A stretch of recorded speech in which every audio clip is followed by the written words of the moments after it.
नमस्कार, जय महाकाल। आप सभी का बहुत बहुत स्वागत है मेरे और आपके इस YouTube channel the revive astro में। जैसे कि आप सभी को पता है 26 फरवरी यानी वो दिन जिस दिन महाशिवरात्रि हम मनाने वाले हैं। इस दिन श्रावण नक्षत्र पड़ रहा है और हम सभी मिलके महादेव की पूजा अर्चना साधना करने वाले हैं। लेकिन क्या आपको पता है ये जो योग है ये 300 सालों के बाद पड़ने वाला है, जिसे कि हम शश योग बोल रहे हैं। ये दिन शश योग इसलिए है क्योंकि सूर्य और शनि एक साथ कुंभ राशि में प्रवेश करने वाली है, साथ में बुध की युति भी है, जिसके वजह से ये दिन बहुत खास बन जाता है। इस दिन किया हुआ जो भी काम है, साधना है या आप कोई भी मनोकामना मांगते हैं यहाँ पर, तो वो पूर्ण ज़रूर होगी। लेकिन इसको पूर्ण कराने में हम ज़रूर आपकी सहायता करेंगे, क्योंकि कुछ रिचुअल्स ऐसे हैं जो आपको ज़रूर करने चाहिए। तो बने रहिए मेरे साथ इस पूरे वीडियो में आखिरी तक, ताकि मैं आपको सारी चीज़ें एक्सप्लेन कर सकूँ और सारे रिचुअल्स वन बाय वन आपको बता सकूँ। आगे बढ़ने से पहले मेरा ये चैनल अगर आपने सब्सक्राइब नहीं किया है तो please subscribe my channel, also share to those people जिसको ये वीडियो बहुत ज़रूरत है। तो आरंभ करते हैं आज का ये वीडियो। तो महाशिवरात्रि का आरंभ 9 दिन पहले से हो जाता है। जिस दिन महाशिवरात्रि होती है इसके 9 दिन पहले यानी कि 18 फरवरी से ही महाशिवरात्रि की तैयारियां आरंभ होती है। स्कंद पुराण या शिव पुराण की अगर माने तो हर जगह लिखा हुआ है शिवरात्रि के 9 दिन पहले से वाइब्रेशन इतनी स्ट्रांग हो जाती है कि इसे शिव नवरात्रि कहा जाता है। अगर उज्जैन महाकालेश्वर की देखें तो वहाँ भी 9 दिनों के पहले से ही शिव जी के अलग अलग 9 रूपों की पूजा और उपासना की जाती है। तो इसलिए हम भी 9 दिनों के पहले से ही इसकी तैयारी स्टार्ट करेंगे, और ये तैयारी स्टार्ट होती है 18 फरवरी से, यानी कि कल से। तो 18 फरवरी एक ऐसा दिन है जिस दिन हम स्टार्ट करने वाले हैं संकल्प लेके शिव षडाक्षर पाठ या फिर शिव पुराण पाठ। ये जो 2 पाठ हैं इनके बहुत ज़्यादा इंपॉर्टेंट हैं। यहाँ पर आप दोनों में से कोई भी पाठ कर सकते हैं जिसमें भी आप कंफर्टेबल हैं, लेकिन शिव षडाक्षर पाठ किन्हें करना चाहिए वो मैं आज आपको बताऊंगी। शिव षडाक्षर पाठ शिव जी के नाम यानी कि ओम नमः शिवाय के 6 अक्षरों से बना हुआ पाठ है। इस पाठ को जो भी करते हैं उनको बहुत ज़्यादा इफेक्ट आता है माइंड में। शिव षडाक्षर पाठ अगर मेडिकल टर्म्स में देखा जाए एमिगडाला पे वर्क करता है, ब्रेन का एक पार्ट होता है। स्ट्रेस या एंजाइटी जो है उसे कम करने में ये हेल्प करता है। अगर आप शिव षडाक्षर पाठ अगर संकल्प लेके 11 दिन, 21 दिन या 41 दिन तक कंटिन्यूएशन में करते हैं, कुछ नियम है इसके, वो मैं आपको आगे बताऊंगी। इन सभी को अगर उस तरीके से कंप्लीट किया जाता है तो आपको एक अलग लेवल की अनुभूति हो जाती है। हमारे बॉडी में 5 एलिमेंट्स होते हैं, इन 5 एलिमेंट्स की बैलेंसिंग ज़रूर हो जाती है।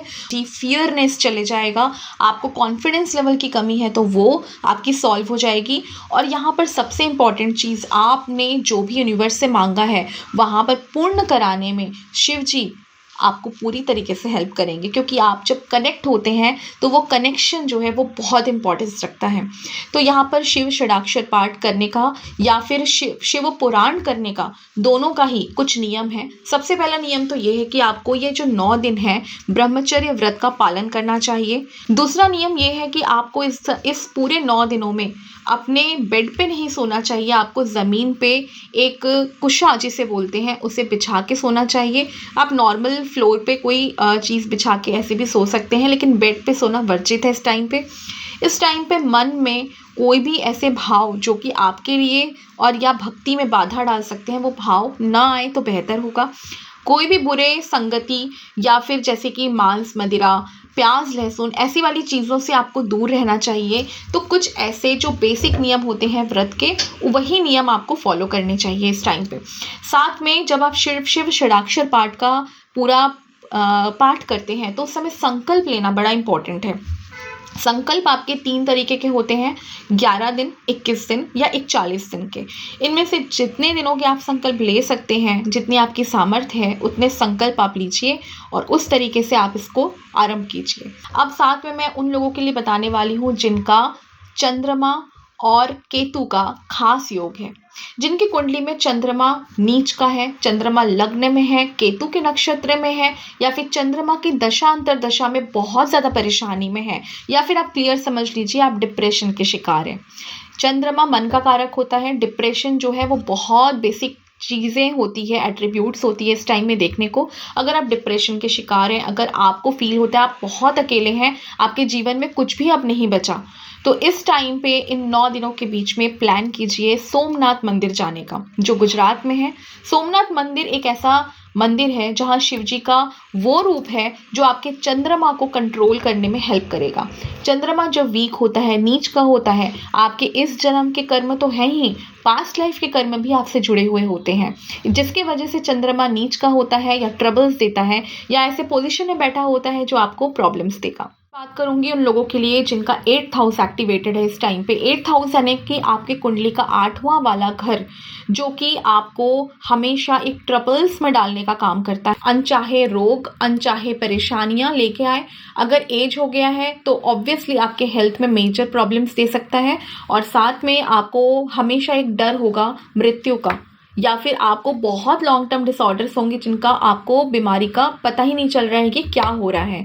और मेरे पास और बहुत सारे ऐसे क्लाइंट्स आते हैं जिनको डिटेक्शन ही नहीं हो पाता है कि बीमारी कौन सी है, परेशान है, टेस्ट करवा रहे हैं लेकिन बीमारी निकल के नहीं आ रही। तो ऐसे सभी लोग, या फिर जिनका केतु बहुत ज़्यादा प्रबल है, ऐसे लोग, इन लोगों को महाकालेश्वर का विजिट ज़रूर करना चाहिए 9 दिनों के बीच में। उज्जैन मंदिर में जाए और वहाँ जाके महाकाल के दर्शन करके आए, खासकर भस्मारती का। अगर फीमेल्स हैं तो वो दर्शन नहीं कर सकती, भस्मारती दर्शन करना वर्जित है, मगर अगर मेल्स हैं तो वो ज़रूर दर्शन करें और वहाँ पर जो भी रिचुअल्स होते हैं वो सभी चीज़ें करके आए। ये करने से इन 9 दिनों के बीच में अगर आप इन चीज़ों को करते हैं तो आपका केतु सेटिस्फाई होगा। साथ ही साथ 8th हाउस अगर आपका पीड़ित है, प्रॉब्लम आ रहा है, दशा उसकी चल पड़ी है, अंतरदशा है, बीमारियों की वजह से बहुत प्रॉब्लम है, तो वो सॉल्व होगी। ये 2 रिचुअल्स जो हैं, 2 अलग अलग तरीके के एट्रीब्यूट्स के लोगों के लिए मैंने आपको बताया। तो इस तरीके की आपको तैयारी करनी है महाशिवरात्रि के 9 दिनों पहले से, और ये सारी तैयारियां आपको कल से स्टार्ट कर देनी चाहिए। जिन लोगों के प्रारंभिक 1 या 2 दिन छूट भी जाते हैं, तो जिस दिन आपको ये वीडियो मिलेगा उसी दिन से ये चीज़ें आरंभ कर सकते हैं। आइए, जय महाकाल।